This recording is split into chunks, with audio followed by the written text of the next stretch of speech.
Hey guys, welcome back to Free Car Repair. Our mission here at the garage, guys, is to save you as much money as we can. That's why we make these absolutely free videos.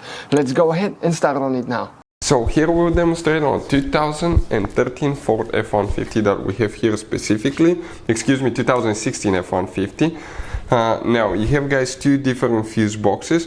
One is located, guys, under the hood, and if you open that fuse box you will have Ford specific fuses and relays that could be really hard to find, guys. They can be seriously overpriced, so we'll put a link in the description of the video below where you can get some from at a good price, quick shipping as well. We'll need to find the fuse box that's inside your F-150 in the passenger compartment right here. If you go right there, guys, you open, you open that cover right here by the kick panel, and you're going to see a fuse box that looks just like this one. That fuse box now, guys, will be exposed like that. But before we continue, let's explain why it's important to test fuses and relays. That way you don't waste time and money.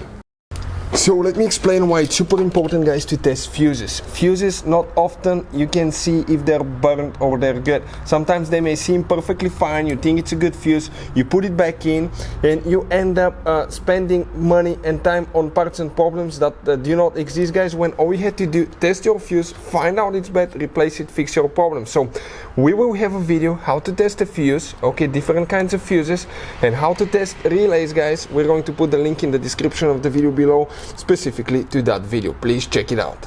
So now, guys, you can see here, things get a little bit complicated. They go in order, the fuses 1, 2, 3, 4, 5, 6, and then they jump 5, 7, 9, 11, 13. If you pay attention, those are double fuses. Those are two fuses in one. On the left and the right side you have a fuse. The fuse for the instrument panel, guys, is actually fuse number 13, that fuse right here, but it's together with the other fuse. So this fuse will need to be replaced at 7.5 amp fuse if you have problems with the instrument cluster not working, guys, or the gauge is not working. Hey guys, hopefully the video was helpful. If you have any questions, don't hesitate to let us know. Leave a comment below. We'll try to make a video for your specific problem. Like, subscribe, comment, let us know what you think. And guys, by the way, we have more than 19,000 free repair videos on our YouTube channels, videos that can save you thousands of dollars in repairs. Thank you for watching and see you next time.